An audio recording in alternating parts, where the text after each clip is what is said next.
West Indies have lost a test match at Lord's inside 7 sessions on what was James Anderson's farewell outing. It was a meek surrender by West Indies even if the team was a little short of experience. Debutant Gus Atkinson finished with best figured by an Englishman in his maiden test by scalping 12 for 106 runs. No West Indian batter managed to score a 50 and in both innings they were dismissed inside 50 overs. The abject display at Lord's came after the Gabba miracle in January and had the die-hard fans of Windies cricket in disbelief. With 2 test matches remaining, Windies face an ignominy of a whitewash. It is ironical that Windies is facing the threat on the 40th anniversary of the first blackwash in the history of Test cricket involving 5 Test series.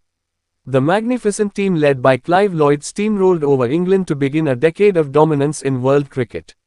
The blackwash in England came after their unexpected defeat in the final of the Prudential World Cup to India. The Windies' pride which was hurt in that infamous final was restored.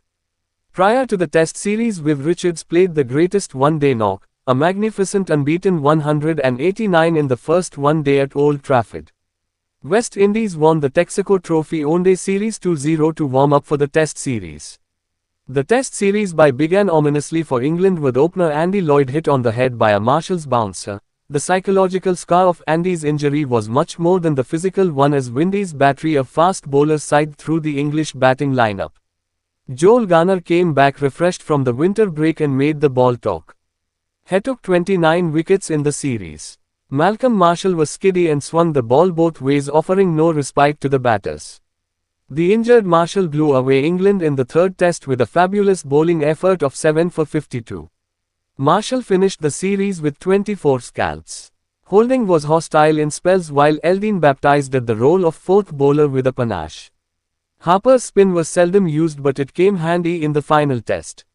The series saw some wonderful individual batting performance by West Indian batters.